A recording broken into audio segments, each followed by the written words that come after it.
For 35 years, I slept next to a man I thought I knew until the day I discovered that each sunrise hid a truth that would change everything. My name is Mary Helen. I'm 78 years old, and today I'm going to tell you the most painful and at the same time the most important story of my life. It's a story I've kept for years, with fear, with shame, but that now needs to be told.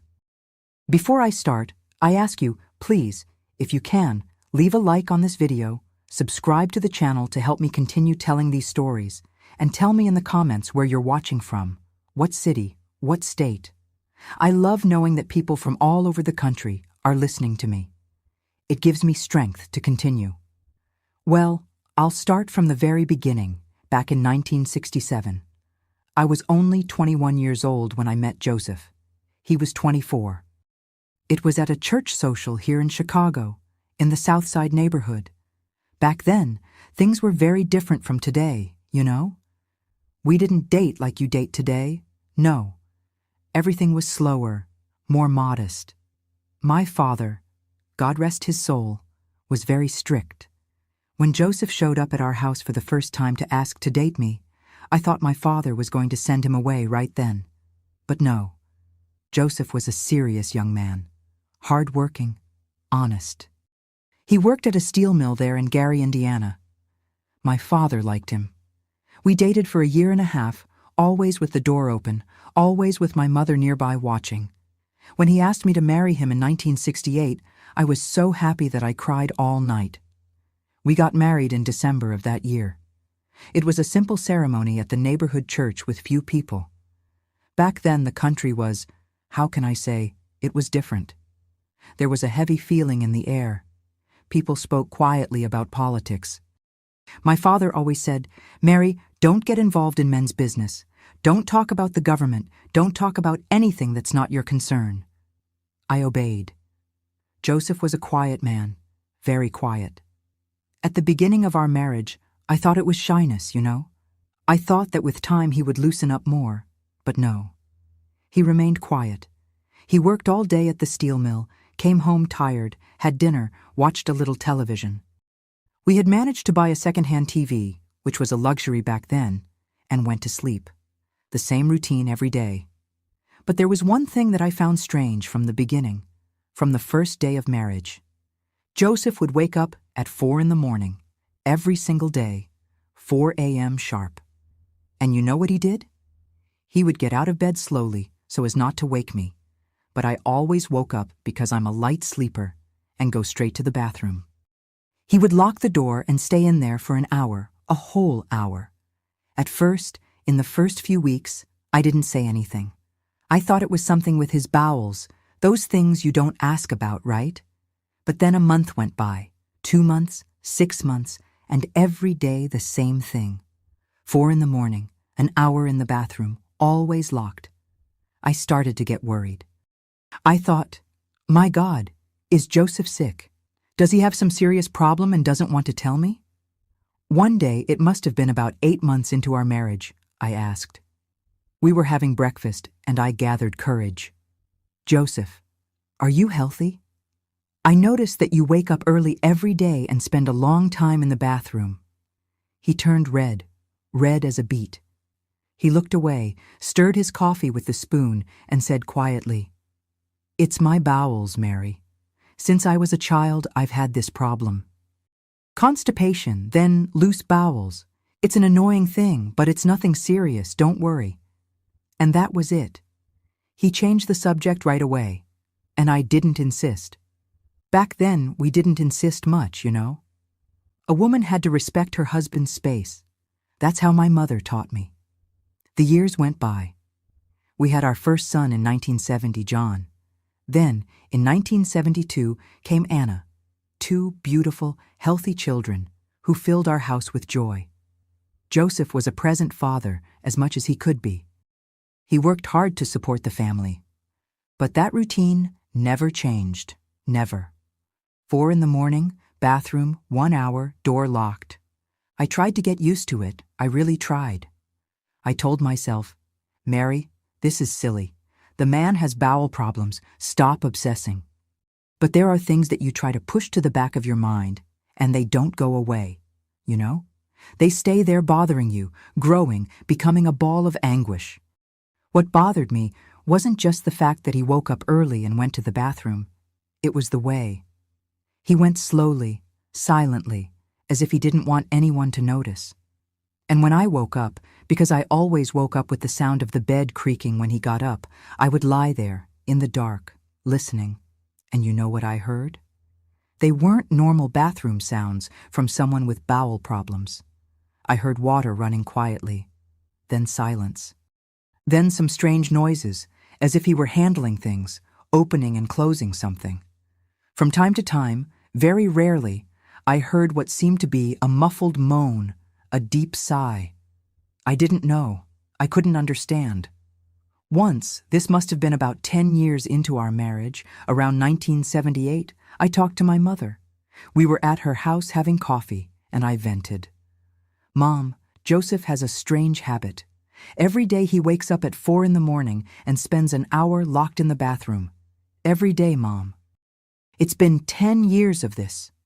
My mother looked at me with that face of someone about to give a sermon and said, "Mary Helen, you have your head full of nonsense. The man works like a dog to support you and the kids. If he wants to spend an hour in the bathroom, leave the man alone. That's his business.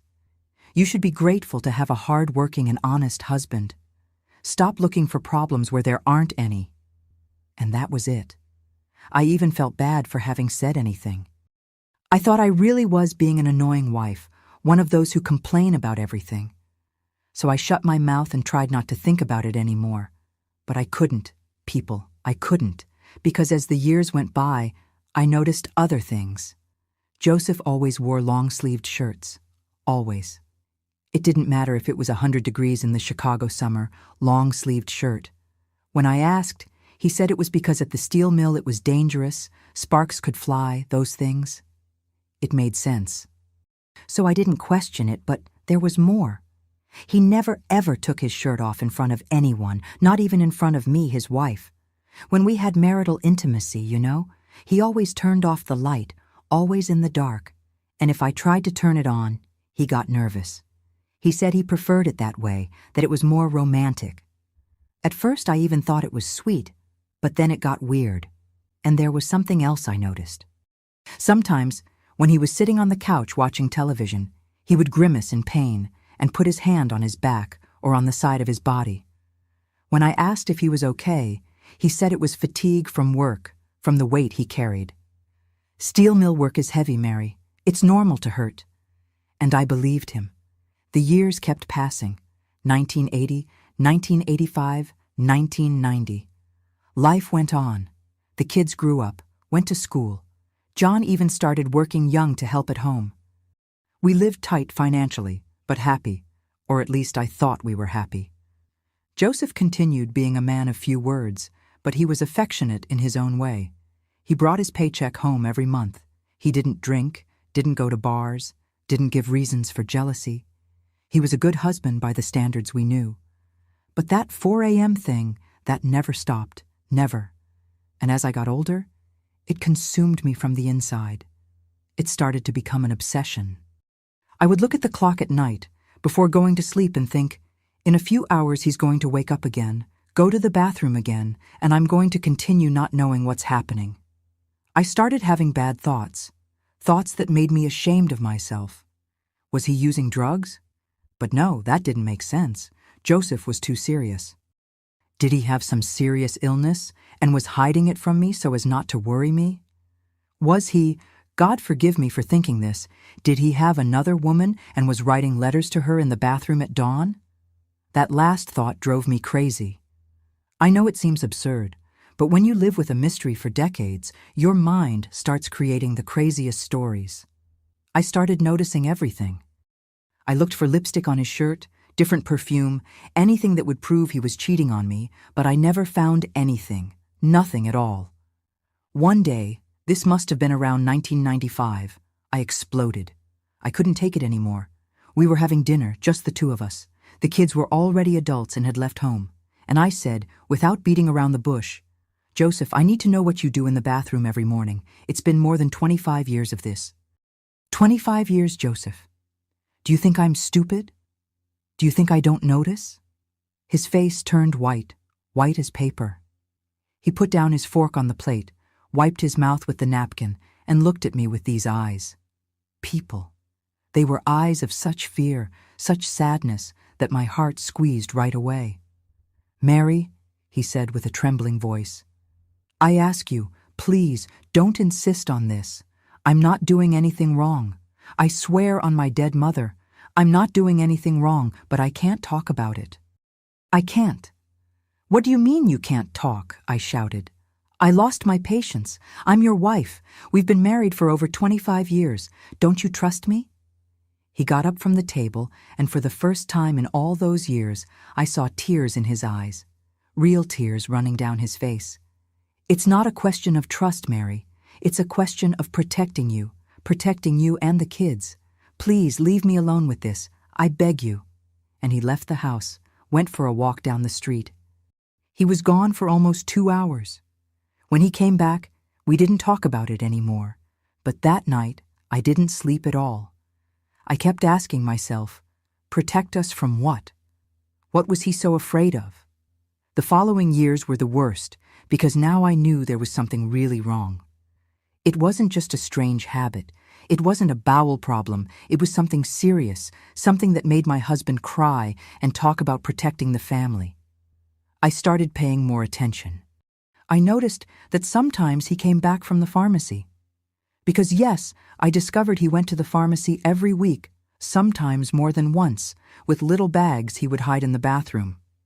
When I asked what it was, he said it was medicine for back pain, old people stuff, but it was always hidden, always with that air of secrecy. And there was that smell. There was a smell in the bathroom after he left at dawn. It wasn't a bad smell, no. It was the smell of medicine, of ointment, those strong ointments people use for muscle pain. But why use ointment in secret? Why wake up at 4 a.m. for that? The year 2000 came, turn of the century. I was already 54 years old. Joseph was 57. We had grandchildren, a life built. But that mystery continued there between us, like an invisible wall separating us. It was on a day in March 2003, 35 years after our marriage, that I finally made the most difficult decision of my life. I was going to discover the truth, whatever it cost. That decision didn't come overnight, you know? It was forming inside me gradually, like a storm that gathers dark clouds in the sky, until there's no other way, the storm is going to break. I spent weeks thinking, planning, feeling like the worst wife in the world for planning to spy on my own husband. But at the same time, I couldn't take it anymore. It was 35 years carrying that anguish, that doubt gnawing from inside. The month of March 2003 was especially hot, that muggy Chicago heat that gives no break even at night. I remember that at that time I had terrible insomnia. I drank chamomile tea, lemon balm tea, those things the neighbor said would help, but nothing worked. I would lie there, looking at the dark ceiling of the bedroom, listening to the sound of cars outside and counting the minutes until 4 a.m, because I knew that when it was 4 o'clock, Joseph was going to get up. Like a Swiss watch, that man never failed. Not even when he had the flu, not even when he was too tired, not on holidays, not on Sundays. Every single day, 4 a.m, he would get up. I started observing more, without him noticing, of course. I noticed that when he got up, he made a strange movement. He would put his hand on his back, as if preparing for something that hurt. Then he would breathe deeply, really deeply, as if gathering courage. And only then would he get out of bed. One night, about 3 days before that fateful day, I pretended to be asleep, but kept one eye half open, just watching. I saw when he went to the closet. We had an old wooden closet that creaked every time it opened, and took something from inside. It was dark. I couldn't see exactly what it was. It looked like a plastic bag, one of those from the pharmacy. He tucked it under his arm, along with a towel, and went to the bathroom. My heart was racing. I waited about 5 minutes, then got up very slowly. Our house was small, a simple 2-story. The bedroom was upstairs, and the bathroom he used was downstairs near the kitchen. I went down the stairs on tiptoes, praying the steps wouldn't creak. Each step seemed like an eternity. When I got near the bathroom, I stood there in the dark hallway, leaning against the wall, just listening. I heard the faucet opening, then closing. Then a sound of plastic being opened, like medicine packaging or something. Then silence. A silence that lasted so long that I even thought he had fainted in there. And then I heard. It was quiet, so quiet you could barely hear it. But I heard. It was a moan of pain, real pain, the kind you can't hold back. My whole body froze. I gathered courage, approached the door more, but at that moment, such a great fear hit me that I ran back to the bedroom. I went up the stairs, almost flying. I got under the covers, pretending I was asleep. When he came back, about 40 minutes later, I was trembling. He lay down on the bed very slowly, and I felt the mattress sink with his weight. I heard when he sighed, a long and tired sigh, and I stayed there motionless, with my heart beating so hard that I was sure he was hearing it. The following days were of endless agony. I couldn't look at his face properly. I felt guilty for hiding that I knew, or at least that I suspected, that something was very wrong. At the same time, I felt angry. Angry at him for hiding. Angry at myself for not having the courage to confront. Angry at the whole situation. It was on a Thursday, March 27th, 2003.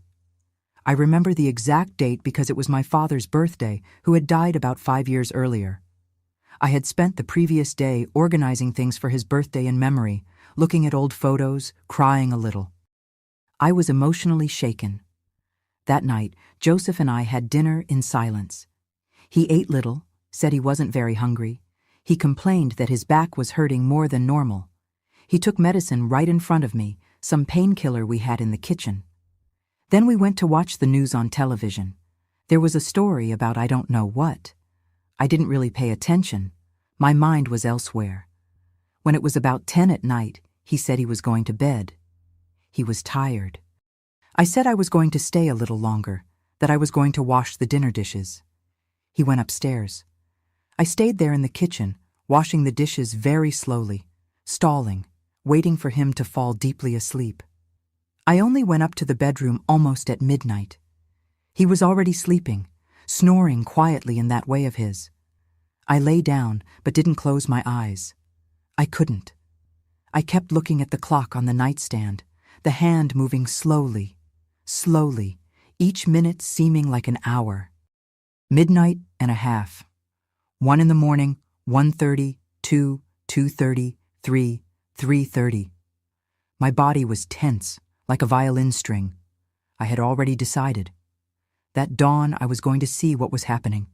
I wasn't going to back down anymore. When the clock struck 3:55, I was already completely awake, all senses alert. Joseph moved in bed, made that movement of putting his hand on his back, breathed deeply. I quickly closed my eyes, pretending I was asleep. I felt when he got up, heard his feet on the cold bedroom floor. I heard when he went to the closet. The closet creaked. He took something. He stood there for a few seconds, as if thinking about something or gathering strength. Then he left the bedroom. I heard his steps going down the stairs, one step at a time, very slowly. I waited about 2 minutes. 2 minutes that seemed like 2 hours. My heart was racing, my hands sweating cold. I got out of bed carefully, took my robe that was hanging on the chair, put it on. I went down the stairs like a ghost, stepping only on the edge of each step to not make noise. Downstairs, everything was dark. There was only the weak light from the street lamp coming through the living room window. I went toward the hallway, where the bathroom was. The door was closed, the light on under the crack. I heard the water running. I approached. Each step of mine was calculated. I was so scared that my legs were shaking.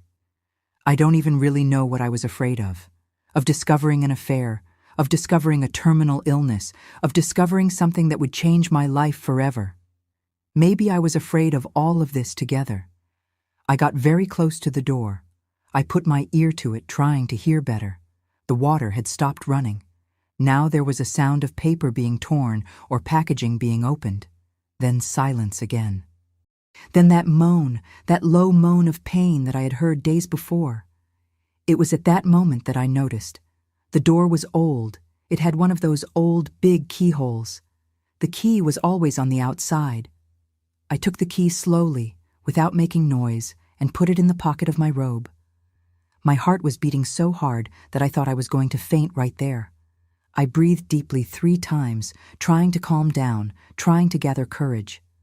I thought, Mary, you've come this far. Don't turn back now. You need to know. You deserve to know. I crouched down slowly, my knees cracked. Old people stuff, right? And I froze with fear that he had heard, but I didn't hear any reaction from inside. I continued descending until I was at the height of the keyhole. I closed one eye, put the other very close to the hole.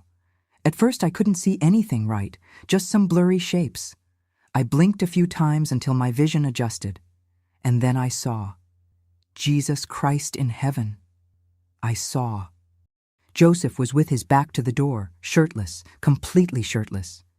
And what I saw, people, what I saw at that moment was something I never in my life imagined I would see. His back it was a destruction, there's no other word, it was a destruction of human flesh. There were scars everywhere, big scars, small ones, some looked old, whitish, others more red, as if they were more recent or had never healed properly. There were round marks that looked like burns, several, one next to the other, going down his spine. I put my hand to my mouth to not scream. Tears started running down my face without me even noticing. I kept looking. I couldn't look away, even wanting to. He took a gauze, those from the pharmacy, and started cleaning one of the wounds that was still open on the right side, near the ribs. When the gauze touched the wound, he curled up all in pain, bit the towel that was in his other hand to not make noise. That broke my heart into 1,000 pieces. Then he took a bottle of a liquid, it seemed to be that red mercurochrome that stings terribly, and started putting it on the wounds with a cotton ball. I saw when his face contorted in pain. I saw the tears running down his face, and he was in silence. In absolute silence, enduring all that pain alone, without making noise, without asking for help. He turned a little to the side, and that's when I saw the rest. His left arm had marks, too. His shoulder. When he raised his arm to reach a wound on his back, I saw there were scars under his arm, too. And on the side of his body, there was a purple mark, dark, as if they were broken ribs that hadn't healed properly. He took an ointment, one of those thick and smelly ointments for burns, and started putting it on the older scars, making slow circular movements. With each touch of his own skin, he grimaced. It was when he went to get something that was on the sink that he turned more to the front, and I could see his chest. The chest also had marks, not as many as the back, but it had. And there was something that caught my attention. They were strange marks, long, as if they were from chains or rope, marks from something that tied him very tightly. I couldn't take it anymore. My whole body was shaking. I wanted to go in there, hug him, ask what had happened, who had done that. But at the same time, I was paralyzed. I couldn't move. I couldn't process what I was seeing. He took the shirt that was hanging on the hook behind the door and started putting it on slowly, carefully, as if each movement hurt. When the shirt covered that destroyed body, he stood there in front of the sink mirror, just looking at his own reflection. And you know what destroyed me even more? It was seeing the expression on his face. It was an expression of shame, of guilt, as if those marks were his fault, as if he had done something wrong and deserved it. He ran his hand over his face, wiped the tears, breathed deeply a few times, straightened his shoulders as if he were pulling himself together. I moved away from the door quickly.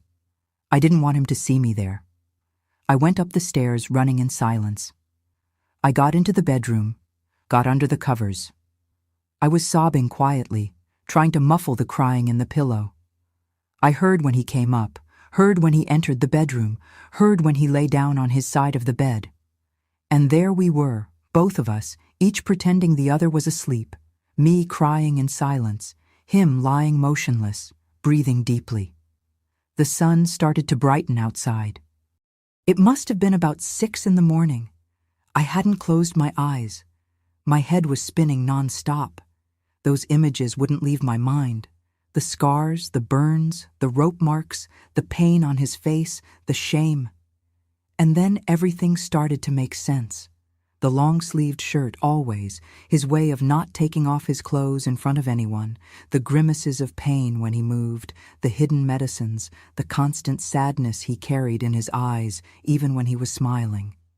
But what didn't make sense was who had done that, when, why, and why he hid it from me, why he carried it alone during all those years. I got out of bed when I heard him getting up. He went to the bathroom again, the upstairs one this time, just to do the usual. I went down to the kitchen, prepared coffee. My hands were shaking so much that I almost dropped the pot of hot coffee.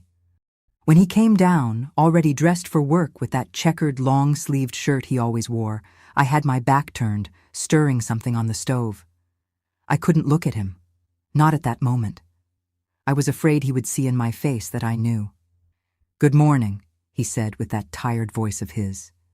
"Good morning," I answered, still with my back turned. "Coffee is ready." He sat at the table. I served the coffee, bread with butter, as I did every day. I sat on the other side of the table, but didn't eat anything. I just kept stirring the coffee with the spoon, looking at the cup. "Are you okay, Mary?" he asked. I raised my eyes to him, looked right in his eyes, and what I saw there was fear. Fear that I knew. Fear that I had discovered. "I am," I lied. "I just slept badly. I had a nightmare." He nodded, relieved, and went back to eating the bread. He finished his coffee, took the lunchbox I had prepared the night before, gave me a kiss on the forehead, as he did every day, and left for work. When the door closed, I collapsed, sat on the kitchen floor, and cried. I cried everything I had held during the dawn. I cried for his pain, for the secret he carried, for all those years of silent suffering, and I cried because I knew that now I had an impossible choice ahead. Did I pretend I didn't know anything and continue living that lie, or did I confront him and risk destroying everything? Those days, after that dawn, were the most difficult of my entire life. I woke up every day with that image engraved in my head, the scars, the burns, the pain on his face. I couldn't forget even for a second. It was as if someone had put a movie in my head that kept playing nonstop without me being able to turn it off. The worst of all was having to pretend that everything was normal, pretend that I didn't know anything. Every time Joseph came home from work, I had to smile, ask how his day was, serve dinner, talk about trivial things. And inside, I was falling apart. Every time I looked at him, all I saw was that destroyed body, those marks of suffering. I started noticing things I didn't pay so much attention to before, the way he moved. There were days he was slower, more careful. I noticed that when it rained, he got worse, complained more about pain, took more medicine. It must be because old scars hurt when the weather changes, right? That's what they always say. A week after that night, I was organizing the closet because I needed to do something to not go completely crazy. And I found that pharmacy bag he was hiding.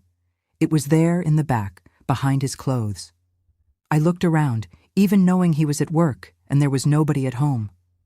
My heart raced. I knew I was invading his privacy, but I needed to understand. I opened the bag slowly, as if it were a bomb that could explode. Inside there were pharmacy things, gauze, tape, that mercurochrome I had seen him using, an ointment for burns that was imported, must have cost a fortune, a bottle of a medicine I had never seen, with a complicated name I couldn't even pronounce right. I took the bottle, read the insert. It was for chronic pain, the kind of pain that never goes away. I sat on the edge of the bed, holding that medicine bottle, and cried. I cried because I imagined him every day taking that medicine to endure the pain. Every day pretending everything was fine. Every day, waking up at 4 in the morning to take care of those wounds in secret, afraid someone would see, ashamed of something that wasn't even his fault, because I already knew deep down what had happened. I wasn't stupid. I had lived through that era, the 60s, 70s. We heard things, whispers, stories of people who disappeared, of people who were arrested and came back different or didn't come back. My own father, God rest his soul, had warned me at that time.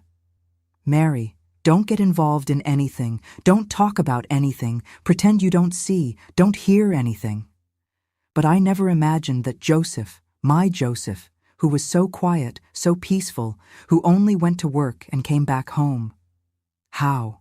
When? Why? I put everything back in the bag, exactly as it was. I hid it again in the back of the closet.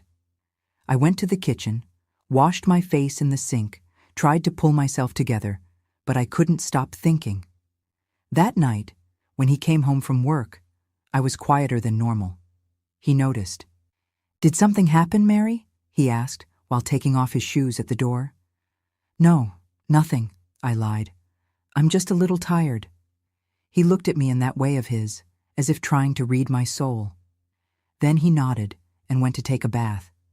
His normal bath at the end of the afternoon, quick, not that one at 4 in the morning that lasted an hour. During dinner, I tried to make conversation about the past, not directly, but kind of generally, you know? "Joseph, do you remember when we met in 1967? He raised his eyes from the plate, kind of surprised by the question. "Of course I remember. How could I forget? You were wearing that blue dress with white polka dots." I smiled. He really remembered. That time was different, wasn't it? The country was. It was strange. He got tense. I saw his shoulders stiffening. "It was," he said dryly. He went back to eating. "You never talked much about that time, about what you did, where you went." "I worked, Mary. I worked at the steel mill. You know that." "I know. But there was more going on. We heard stories." He dropped his fork on the plate. The sound echoed in the silent kitchen. "What stories?" His voice was different. It had a hardness I rarely heard. I got a little scared. "Nothing, just stories people commented on, people who disappeared, those things." He breathed deeply several times. I saw the vein in his neck pulsing. "Mary, I already told you, don't mess with business that's not your concern. I worked, period. The rest doesn't matter." And he got up from the table, left the plate half full, and went to the living room to watch television. I stayed there alone in the kitchen, with my heart tight. I had touched a wound, not a physical wound, but a wound of his soul. I didn't try to talk about it anymore in the following days, but I needed to understand. I needed answers. So I did something I had never done in my life. I went to the public library downtown. I took 2 buses to get there. The lady at the library looked at me kind of strange when I asked. A 57-year-old lady asking to see old newspapers from the 60s and 70s. But she took me to a room in the back where they kept those old yellowed newspapers. I stayed there for hours, hours leafing through those newspapers. And what I read made me sick. There were stories about people arrested, about torture, about disappeared people. Of course, the newspapers of the time didn't speak openly. Everything was kind of hidden between the lines, but whoever wanted to understand, understood. I read about FBI operations, about the places where they took people, about the methods they used. Electric shock, waterboarding, beatings, burns, my God in heaven, burns with cigarettes, with hot iron. I had to get out of there running. I went to the library bathroom and threw up. I stayed there clinging to the bathroom sink, shaking, imagining my Joseph going through that. My Joseph, who wouldn't hurt a fly, being burned, being tortured. I went back home on the bus, without even seeing the landscape passing by the window. I got home before him. I sat on the living room couch and stayed there motionless, looking at nothing. When he arrived, I could barely greet him properly. "Did you go to the doctor?" he asked, worried. "You look terrible." "No, I just think I ate something that made me sick." He insisted I lie down, brought tea. kept caressing my head, and that broke me even more, because there he was taking care of me, worried about me, being this good man he always was. And me knowing he was suffering alone for decades, and I couldn't do anything, because he wouldn't let me. A few more days passed. I had stopped sleeping properly.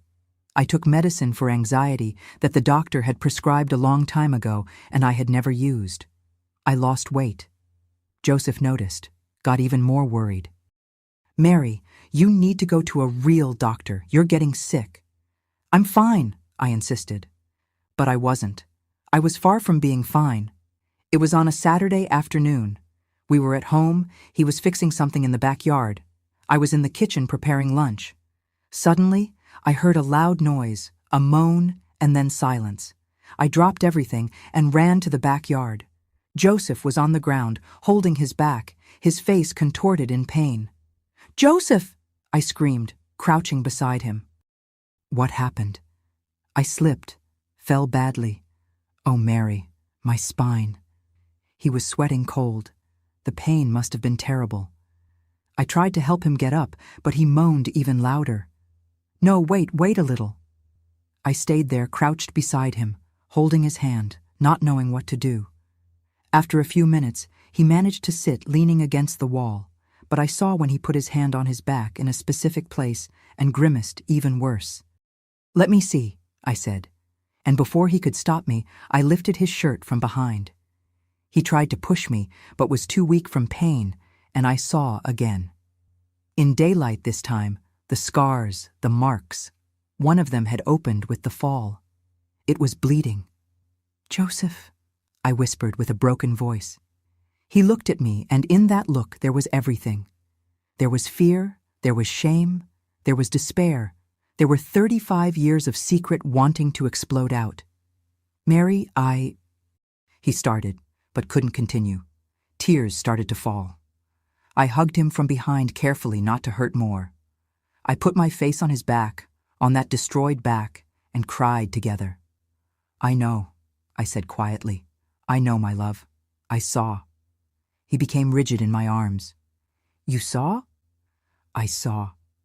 That dawn, almost 2 weeks ago, I looked through the keyhole. Forgive me. Forgive me for invading like that, but I couldn't take not knowing anymore." We stayed there, both of us on the backyard floor, hugging, crying. I don't know how much time passed. It could be minutes, it could be hours. Time had stopped. He was the one who pulled away first. He wiped his face with his hand, tried to pull himself together. "Help me get in," he asked. I helped him get up slowly. He was limping, his spine locked. We went inside the house, to the bedroom. He lay face down on the bed, moaning in pain. "I'll get ice," I said. "No, stay here, please." I sat on the edge of the bed beside him. I put my hand in his hair, caressing. "Are you going to tell me?" I asked quietly.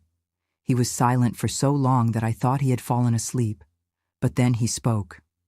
"I'm afraid." "Afraid of what?" "Afraid you'll see me differently after.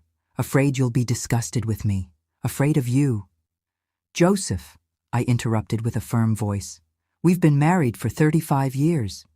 35 years? Do you think anything you tell me is going to change what I feel for you?" "It can change," he said. "Because you'll know that the man you married, that this man isn't strong, isn't brave, is a coward who broke, who begged, who—" His voice was lost in a choked cry. "Stop!" I said, lying beside him. "Stop it! You're the strongest man I know. You woke up every day for 35 years at 4 in the morning to take care of wounds that never healed. You worked all these years carrying pain. You built a family, raised 2 children, always giving your best. How is that not being strong?" "You don't understand," he murmured. "Then make me understand. Tell me what happened." He turned his face to me, eyes red and swollen from crying so much. And I saw at that moment something I had never seen before. I saw young Joseph, the guy in his early 20s I met.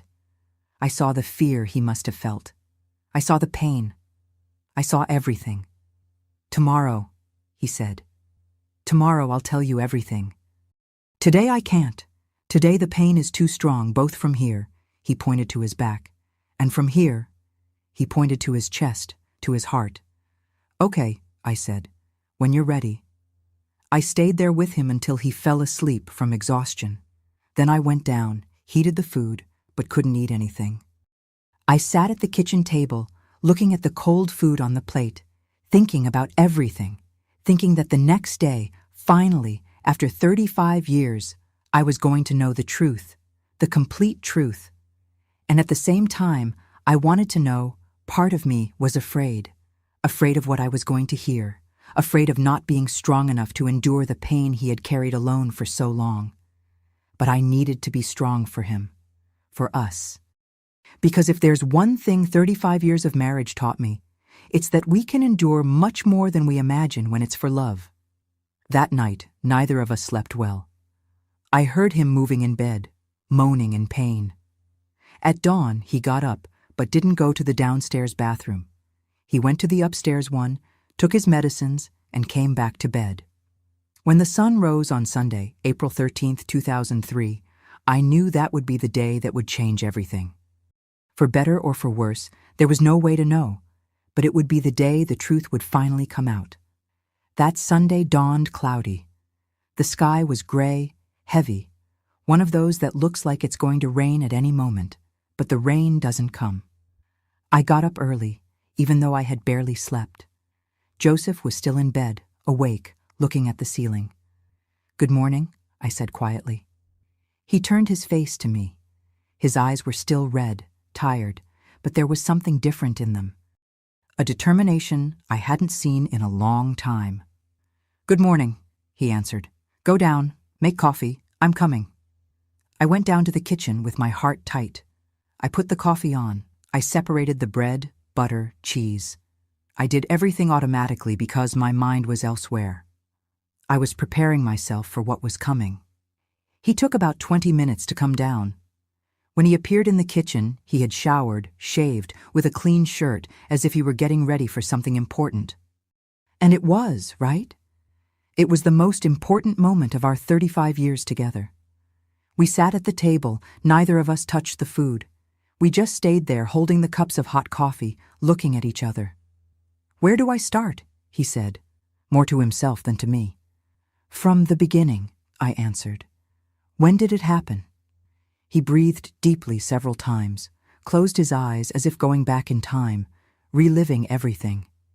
"It was in 1969, August 1969. I was 24 years old. We weren't even married yet, remember? We were only going to marry in December." I nodded. My heart was already racing. At that time I worked at the steel mill, you know. But I also did something else. I participated in a group of young people from the church. We met to study the Bible, to discuss how to help the poor, those things. It was a group linked to liberation theology. You know that movement the church had to help those in need? He stopped, took a sip of coffee. His hand was shaking a little. "I never told you because at that time it was dangerous, very dangerous. The government didn't like these groups. They thought it was communist stuff, subversive. But we weren't any of that, Mary. We just wanted to help. We distributed food to people in the projects, taught children to read, those things." He made a long pause. I didn't interrupt, just waited. "There was a priest in the group, Father John. A good man, Mary, very good. He organized everything, and there were about 10, 12 other young people, guys and girls from the church. Everyone good people, family people, workers." His voice started to tremble. "One day, it was a Thursday. I remember to this day, August 14th, 1969. I was leaving work. It was about 6 in the evening. My shift had just ended. I was walking down the street, going to catch the bus when a car pulled up beside me, a black sedan. 2 men in suits got out. They grabbed me, one on each side, and threw me inside the car. I put my hand to my mouth. Even knowing that this had happened more than 30 years ago, my body reacted as if it were happening at that moment. I tried to scream, tried to break free, but it was impossible. They were strong, trained. They put a cloth in my mouth, tied my hands. Everything happened so fast that when I realized, the car was already moving, and nobody on the street had noticed anything, or if they noticed, they pretended they didn't see. It was like that at that time, Mary. People were afraid. He stopped again, wiped the tears that were starting to fall. They took me to a place. I don't know where it was. They put a blindfold on me on the way. When they took off the blindfold, I was in a small room, no window, just a bright light on the ceiling that hurt my eyes. There was a table, a chair, and there were 3 men there. His voice was getting lower and lower. I had to make an effort to hear. They started asking. They asked about the church group. They wanted names.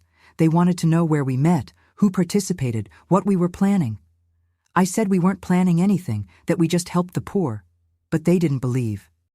They said we were a communist cell, that we were plotting against the government, that we were receiving money from outside. He was shaking now, shaking all over. I tried to explain, Mary. I swear I tried. I said they were wrong, that we weren't doing anything wrong, but the more I talked, the more nervous they got. They said I was lying, that I was protecting terrorists. He fell silent, stayed a few minutes in silence, just looking at the coffee cup. When he spoke again, his voice was almost a whisper. Then they started with their methods to make me talk, to make me confess things I hadn't done. I couldn't take it. I got up from the chair, went around the table and hugged him from behind. I felt him stiffen in my hug, but I didn't let go. "You don't need to tell the details," I said in his ear. "You don't need to relive this." "I need to," he said, his voice suddenly firm. "I need to because if I don't tell now, I'll never be able to, and you deserve to know. You deserve to know who you lived with all these years." I went back to my chair, took his hand across the table. He squeezed my hand hard. It was 4 days in that place. They beat me, drowned me in a basin of water, hung me up. You know what that is? I nodded yes. I had read about it in the old newspapers at the library, but reading and hearing from my husband was completely different. And there was the electric shock. They put those wires, put them in various parts of the body and... His voice was lost. He was sobbing now. And the burns, with cigarettes, with hot iron. They said if I didn't talk, they would make it worse. They would kill me. They would get you, too. My blood froze. That's when I started making things up. To protect you, Mary. To protect the group. I gave false names, false addresses. I made up meetings that never existed. I said everything they wanted to hear, but nothing was true. He looked at me with so much pain in his eyes that I almost couldn't take it. I broke, Mary. I couldn't take it. I wasn't strong enough. I begged them to stop. I cried. I screamed. Stop, I said firmly, squeezing his hand more. You didn't break. You survived. There's a difference. You don't understand, he said. I always thought every man thinks he would be strong if something like that happened, that he would endure, that he wouldn't cry, that he wouldn't beg. But when the time comes, when the pain is so much that you can't even think straight, he covered his face with his free hands. On the 4th day, they realized that I really didn't know anything, that I was making it up. I think they checked the names and addresses I gave and saw they didn't exist. One of the men came into the room and said, "You're not who we were looking for, you idiot." They had confused me with someone else. Another Joseph, who also worked at a steel mill, also went to church, but who really was involved in political stuff. I couldn't believe what I was hearing. You mean that all of this was a mistake? It was, he said bitterly. Their mistake. They got the wrong person. Tortured the wrong person. And you know what they did when they found out? Nothing. They just threw me on a street far from where they picked me up at dawn. Before letting me go, one of them said to me, "If you tell anyone what happened here, we'll come back, and next time we'll get your fiancé too, understood?" I understood. Tears were running down my face. They left me on a street in the middle of the night, hurt, bleeding, barely able to walk. I managed to get to a public hospital. I said I had been mugged, that they beat me. The doctors took care of what they could take care of. They stitched some cuts, bandaged the broken ribs. But the burns, they said, would leave marks forever. And they did. He lifted his shirt a little, showing me part of the scars I already knew. I stayed hospitalized 3 days. When I left, I went straight to my parents' house. They were shocked. They wanted to know what had happened. I told the same story. Mugging. My father didn't believe it much. I think he suspected, but didn't insist. At that time, it was better not to insist. I stayed at their house about 15 days recovering. Do you remember when I disappeared those weeks? I remembered. He had sent a message through a friend saying he had gone to solve a family problem out of town. At the time, I thought it was strange, but didn't question. When I came back, when I saw you again, I wanted to tell you. I really wanted to, but I was afraid. Afraid they would carry out the threat, afraid they would get you too. So I kept quiet. I pretended everything was fine. We got married in December as planned. We built our life, had our children, and I never told.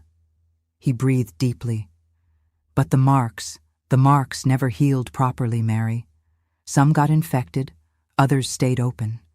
Even today, after more than 30 years, there are days they bleed. There are days the pain is so strong I can't move properly.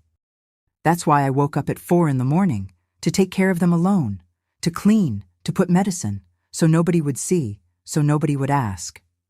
He looked at me with those tired, suffering eyes. And there was the shame, Mary, the shame of having broken, of having cried, of having begged. What kind of man does that? What kind of man am I? I couldn't take it anymore. I got up from the chair, pulled him to stand up too, and hugged. I hugged with all the strength I had. You're the kind of man who survived, I said in his ear. You're the kind of man who endured 35 years of pain in silence to protect his family. You're the kind of man who woke up every day at 4 a.m. to take care of wounds that weren't your fault. You're the bravest man I know. He collapsed in my arms, really collapsed, his whole body shaking from crying so much. We went to the floor right there in the kitchen and stayed hugging, both crying, both feeling the weight of those 35 years of secret finally being released. I don't know how long we stayed there. The coffee got cold, the day brightened outside, and we continued there on the kitchen floor, hugging. When we finally got up, it was almost noon. I prepared a light lunch. Neither of us was very hungry, but we needed to eat something. While I cooked, he sat at the table, looking at his own hands. There's one more thing, he said suddenly. I stopped stirring the pot and looked at him. The church group. After they released me, I found out they got other people too. They got Father John, they got 3 guys from the group. One of them never came back.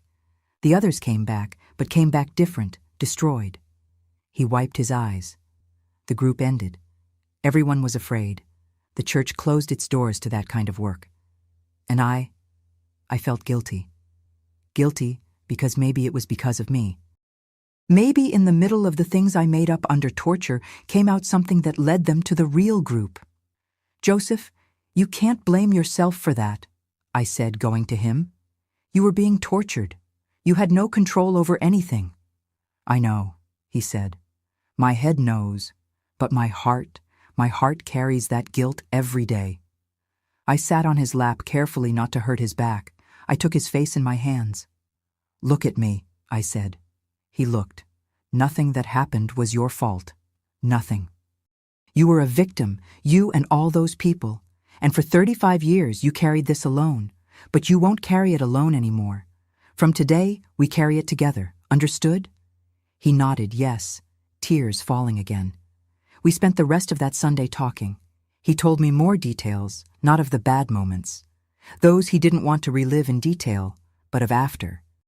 He told me how difficult it was to return to normal life, how he had nightmares every night, how any loud noise made him jump, how he had developed the habit of waking up early because he couldn't sleep through the night without having nightmares.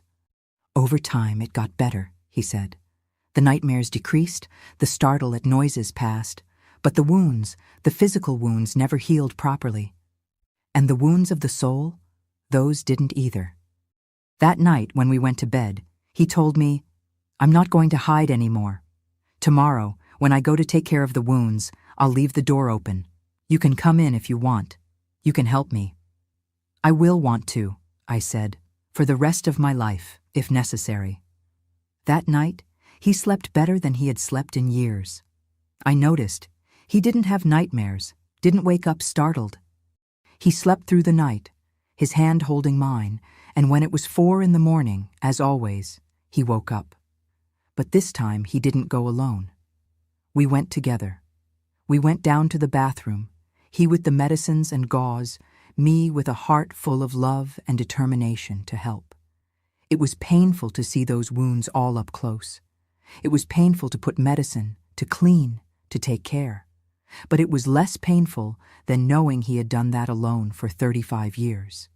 And there, in that dawn of April 14th, 2003, began a new phase of our life, the phase of truth.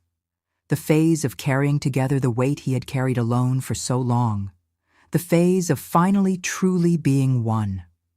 The days that followed that Sunday were of reconstruction, not of reconstruction of walls or furniture, but of reconstruction of us, of reconstruction of our marriage, which had been so strong for 35 years, but that had an invisible crack in the middle, the secret.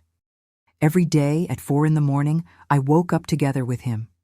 At first, he still resisted a little, said I didn't need to, that I could keep sleeping, but I insisted, and over time he got used to it, accepted it, let me take care of him the way he always took care of me. I learned to clean the wounds properly. The doctor we went to see, because yes, I insisted he go to a real doctor, taught me the right techniques.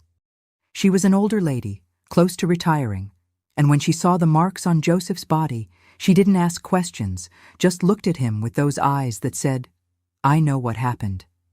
She prescribed better, more modern medicines and said, "Take good care of him, Mrs. Mary. He deserves it." Those words stayed with me. He deserves. My Joseph deserved everything good this world could offer, after everything he had been through. With proper treatment, some wounds that kept opening started healing better. They didn't heal completely. The doctor said that after so long, some never would, but they improved. His pain decreased. It didn't disappear, but it decreased. And that was already an immense relief. But it wasn't just the body that needed care. It was the soul, too. The nightmares that had decreased over the years came back for a while after he told everything. It was as if, by opening that box of memories, everything came to the surface again. There were nights he woke up sweating cold, screaming. I would hug him, say everything was okay, that it had already passed, that he was safe. One day, about 3 weeks after that conversation in the kitchen, I suggested he talk to someone, a professional. At that time, it wasn't as common as it is today, but psychologists already existed. He resisted at first. "That's nonsense, Mary. I've already endured 35 years. I'll endure the rest." "It's not nonsense," I said firmly. "It's care. You took care of the wounds of the body all these years. Now you need to take care of the wounds that nobody sees." It took 2 more weeks for him to accept, but he accepted. He started going to a psychologist every week. The first time he came back from the appointment, I asked how it was. "Difficult," he said. "Very difficult. But I think good too." He continued going month after month, and I saw the difference. I saw him getting lighter. It wasn't that the pain or memories had disappeared. Those things never really disappear. But he learned to live with them in a better way. He learned it wasn't weakness to have cried, to have begged. He learned he was human, and that any human being would have reacted the same way. Our children noticed something had changed at home. John and Anna, already adults at that time, started asking. They noticed we were different, but united somehow. One day, it was in July 2003, we called them for a conversation. Joseph told everything, not in the heaviest details, but told enough for them to understand. He told that he had been arrested by mistake in 1969, that he had been hurt, that he had carried this alone during all those years. John cried. My 33-year-old son, a grown man, cried like a child, hugged his father and apologized. Apologize for what? Joseph asked. For all the times I complained that you were distant, that you didn't play right with me when I was a child, that you didn't talk much. I thought you didn't care much about me. Joseph hugged his son hard. I always cared. Always. You and your sister are what I love most in this life, along with your mother. If I was distant, it was because I was afraid. Afraid of getting too attached and something happening. Afraid you would discover what had happened to me and think I was weak. Afraid of everything. Anna also cried, held her father's hand and said, "You're the strongest man I've ever known, Dad, and I'm so proud to be your daughter." That day, our family became complete in a way it had never been before. Because now there were no more secrets, no more invisible walls. There was only truth, love, and the certainty that together we could face anything. Joseph continued going to therapy for 2 more years. The wounds on his body improved significantly with proper treatment. The nightmares became less frequent. The pain, although it never completely disappeared, became more manageable. And every morning at 4 a.m., we would wake up together. But now it wasn't a moment of loneliness and suffering for him. It was our moment, a moment of connection, of care, of love. Sometimes we would just sit there in the bathroom in silence, me helping him with the bandages. Other times we would talk about life, about memories, about dreams for the future.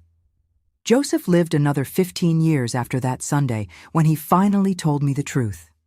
He passed away in 2018, at 75 years old. It wasn't from the old wounds, it was just age, life running its course. But those 15 years, those were the best years of our marriage. Because they were years of complete truth, of shared burden, of true unity. In his last days, when he was in the hospital bed, he held my hand and said, "Thank you, Mary. Thank you for looking through that keyhole. Thank you for not giving up on knowing. Thank you for carrying this with me." I cried, but they were tears of gratitude. Gratitude for having had the courage to seek the truth, for having had 15 years of true transparency with the man I loved. Now, at 78 years old, living alone in this house full of memories, I decided to tell this story. Not for pity, not for attention, but because I know there are other Josephs out there. People carrying pain and shame from things that weren't their fault. People who survive terrible things and think they're weak because they broke, because they cried, because they're human. I want these people to know that surviving is the greatest act of courage, that enduring is strength, that asking for help isn't weakness. And I want the families of these people to know that love, true love, means carrying the weight together, means seeking the truth even when it's scary, means standing by each other through the darkest nights. Joseph was tortured for 4 days by his own government, by mistake, and carried the physical and emotional scars for 35 years in silence. But when the truth finally came out, when we finally shared that burden, he found peace. Not complete peace, because some wounds never fully heal, but enough peace to live his remaining years with dignity, with love, and without shame. That's what I want to leave with you today. If you know someone who's carrying something heavy, be patient, be loving. Create a safe space for them to share when they're ready. And if you're the one carrying something, know that you don't have to carry it alone. There are people who love you, who will stand by you, who will help you carry that weight. Thank you for listening to my story. Thank you for being here with me, from wherever you are. Please leave a like if this story touched you, subscribe to the channel, and tell me in the comments where you're watching from. Your support means the world to me and helps me continue sharing these important stories. Until next time, take care of yourselves and take care of each other.